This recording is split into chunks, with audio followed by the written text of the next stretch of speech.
นี่เป็นพิธีนางแต่งเพิ่นคารวะสมมาสมมาพ่อใหญ่จ้ำพ่อใหญ่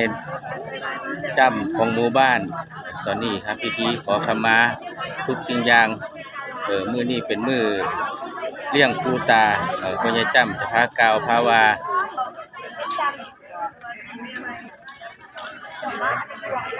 ตอนนี้ผูกแขนเอานางแต่งก็คือนางสนมนางเสนานั่นแหละผู้เพิ่นพาพิธีต่างๆมือวันศีลวันพระนางแต่งหรือพ่อใหญ่จ้ำจะพาทีมงานนางแต่งมาปัดมากวาดทำความสะอาดหอปูเฮานี่แหละทุกศีลพี่น้องอันนี้เป็นธรรมเนียมประเพณีปฏิบัติของหมู่บ้านของชุมชนเด้อพี่น้องเด้ออันนี้เบิ่งไปเบิ่งน้ำกันชมน้ำกันพี่น้องอันนี้เป็นประเพณีจังซี่นางแต่ง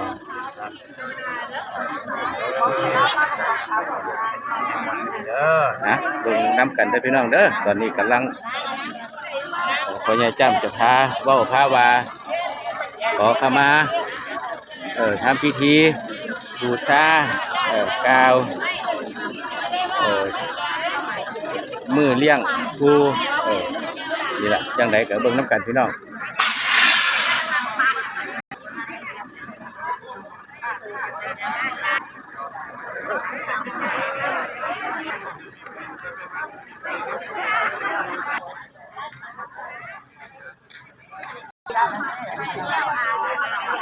ไปเถอะ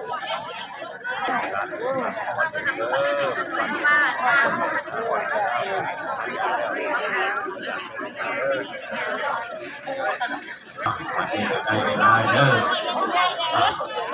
ลงมือทำนโมความเด้อโมตัสสะโอระหะโตสัมมาสัมพุทธัสสะนะโมตัสสะภะคะวะโตอะระหะโตสัมมาสัมพุทธัสสะนะโมตัสสะภะคะวะโตอะระหะโตสัมมาสัมพุทธัสสะสาธุน้ำหอมสาธุท่านทั้งหลายกันมาเรียกมาถึงงานปูงานยาแล้วมื้อนี้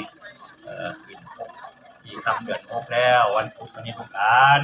ทั้งหลายก็ได้มาเรียกปู่เรียกยาให้ลูกหลานทั้งหลายเด้ออยู่ดีมีแรงเด้อปู่ย่าเด้อลูกหลานอยู่ดีมีแรงปู่ทุกคนในหมู่บ้านก็ดีกินก็ดีพองามก็ยังมาเข้าหมู่บ้านในบ้านในเมืองเด้อลูกหลานหากินหาอยากสร้างอำเภอสร้างจังหวัดสร้างประเทศก็ขออยู่ดีมีแห้งตลอดปลอดภัยเหตุผู้ให้ญาได้เห็นหน้าเห็นตาทุกคนเด้อสิ่งเลวร้ายออกไปจากหมู่บ้านจะยิ่งดีเข้ามาในหมู่บ้านเด้อปู่ย่าเด้อเมื่อนี้ก็ลูกหลานก็ได้นำอาหารการกินมากมายหลายอย่างผลไม้ลำไม้เป็นไก่เป็นหมูเป็น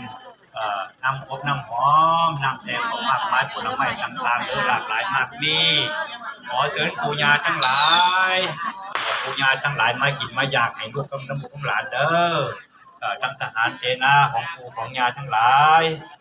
มาหยิบมาอยากให้ลูกให้หลานยิ้มนำสำราญให้ลูกให้หลานได้อยู่ดีมีแห้งทุกคนเด้อทุกวังงานทุกคนเดินทางปลอดภัยอยู่ใกล้อยู่ไกลก็ดีขอให้บารมีปู่ย่าจงนำรักษาบุคคาเด้อทั้งลูกทั้งหลานทั้งบุคคาเด้อสาธุสาธุสาธุ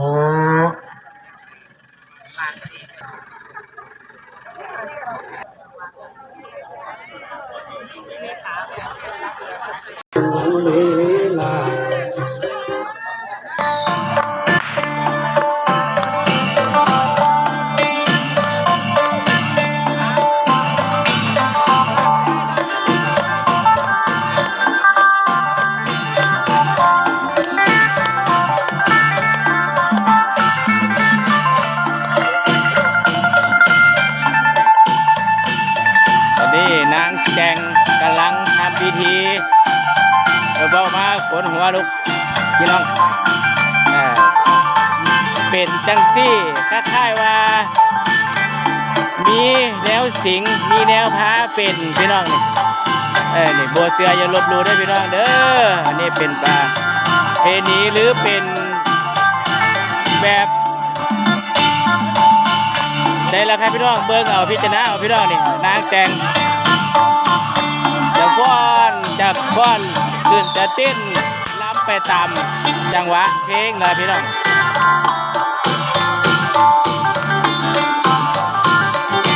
จังหวะดนตรีเลยพี่น้อง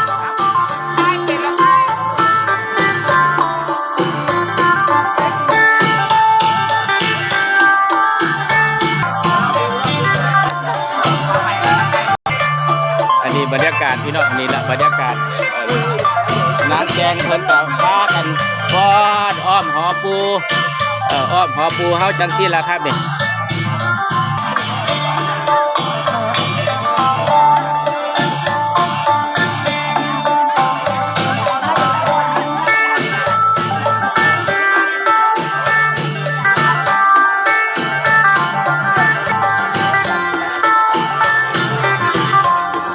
อย่าลืมด้วยพี่น้อง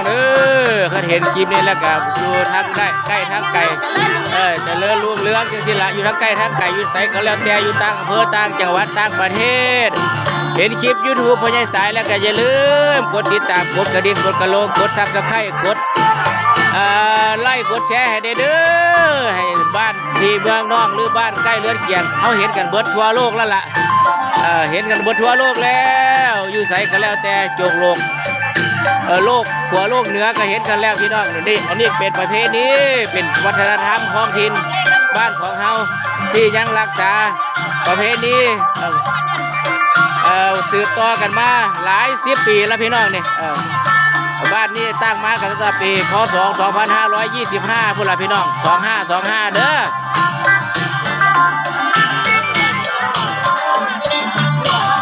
แต่ประเพณีปฏิบัติมากกับจังซี่ทุกปีครับพี่น้องนี่พ่อใหญ่สายกะที่ให้พ่อใหญ่จ้ามเพิ่นมัดแขนให้เด้อพี่น้อง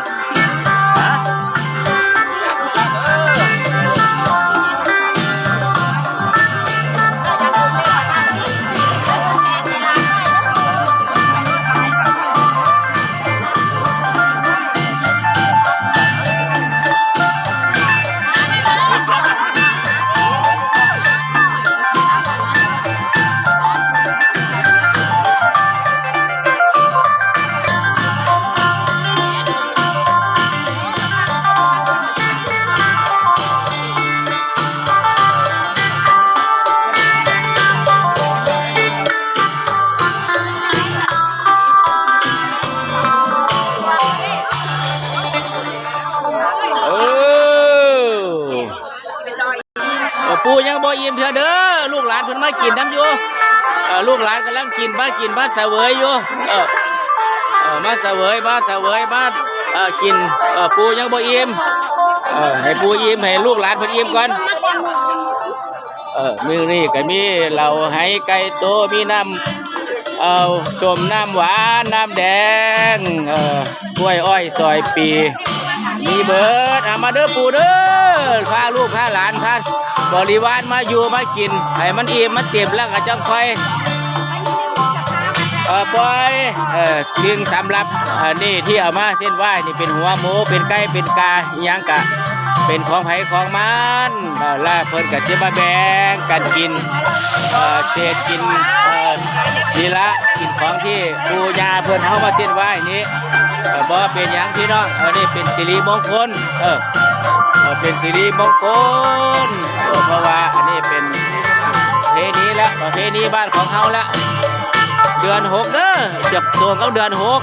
6จะตรงเดือน6ออกไหมจะตรง3 ค่ำ 4 ค่ำหรือ5 ค่ำก็แล้วแต่ปีแล้วแต่เดือนมันเด้อพี่น้องแล้วแต่ปีแต่เดือนประมาณนี้ละ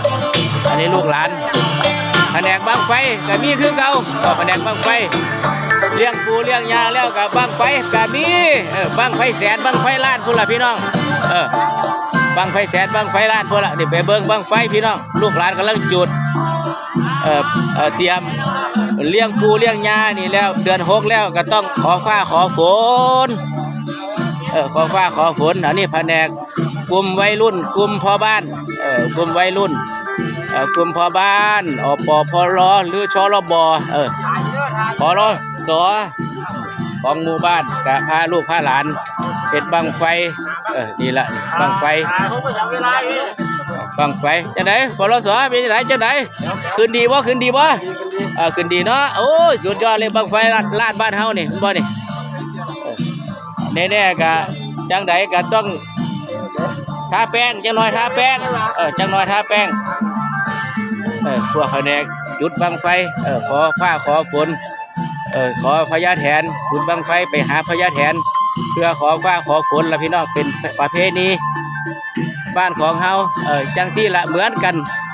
ทุกหมู่บ้านที่เพิ่นยังรักษาประเพณีนี้อยู่ถ้าบางบ้านใดเพิ่นอาจจะล้มเลิกหรือบ่มีเลี้ยงปูเลี้ยงยาบ่มี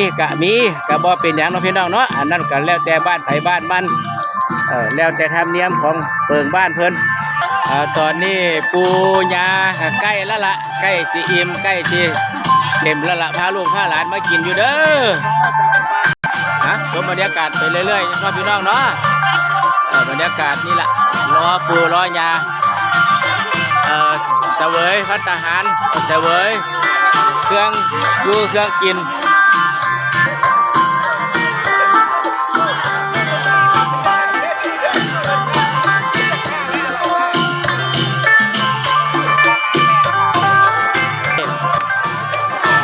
ลูกหลา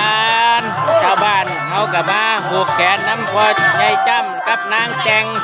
เพื่อเป็นสิริมงคลเอาเพื่อลูกเพื่อหลานจะได้อยู่ซุ่มเย็นอยู่ดีมีแห้งบ่ได้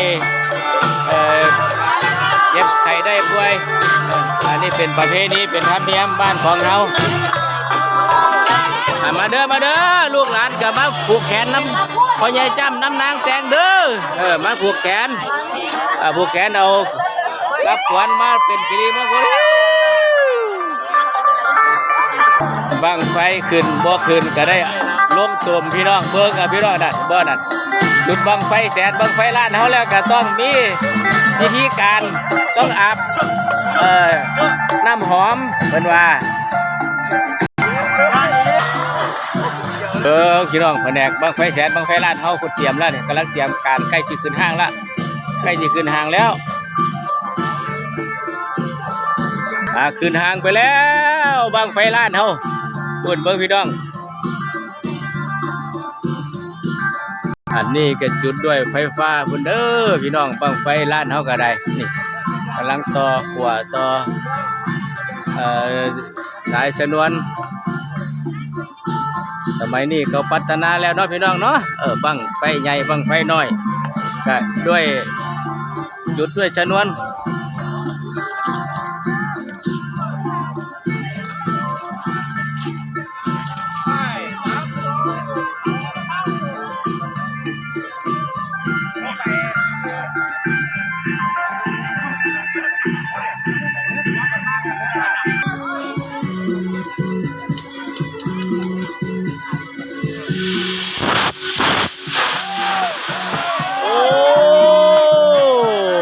สุดยอดเอาแล้วพี่น้องเอ้ยท่านผู้ชมก็ได้โอ้ยเห็นบ่บาดนี้เห็นบ่พี่น้องบังไฟขึ้นบ่ขึ้นกะของแท้พี่น้องเอ้ยพ่อใหญ่คุณแผนกโชคเอาลาบมาให้ก็มีได้พี่น้องเด้อลอตเตอรี่กันบริการถึงทีฮอดปลาฮอดภูพี่ละพี่น้องบ้านปลาบ้านภูพี่ละตอนนี้ปูญาและบริวารเพิ่นกะกินอิ่มเสวยอิ่มบัดนี้พี่น้องเฮากะจะได้เก็บเอาสำหรับเจ้าของบัดนี้กะที่ขออยู่หลังจากปูเพิ่นกินอิ่มร้อยเด้อที่ขอไว้ไปหมอลำแด่ไปกรรมการเด้อเอาของส่วนกลางนั่นเด้อของส่วนกลางที่อันพี่น้องมาซื้อนั่นล่ะลงถังแดงเด้อเอาไปไว้กรรมการก็หมอลำมาที่นั่งแกงหรือเพิ่นเตรียมเอาสำหรับนี่นางแกงไก่จิบบาทเอาย่างละน้อยเพื่อว่าไว้เป็นส่วนกลางพี่น้องเป็นหัวหมูเป็นก้มไก่เป็นอีหยังนั่นแหละครับพี่น้องบางไม่บางไหลบ่เอาหรอกเอาตาหัวหมูหรือต้มไก่พี่น้องนี่เป็นประเพณีลูกหลานผู้ใดชกปีกไปนอนกันใดก็เห็นคลิปนี้แล้วก็อย่าลืมเด้อพี่น้องอย่าลืมกดบอกกระดิ่งกดบอกกระโลงกดซับสไครต์พ่อใหญ่สายได้เด้อครับเด้อวันนี้กับ คลิปนี้ก็มีแค่นี้แหละครับ สวัสดีครับ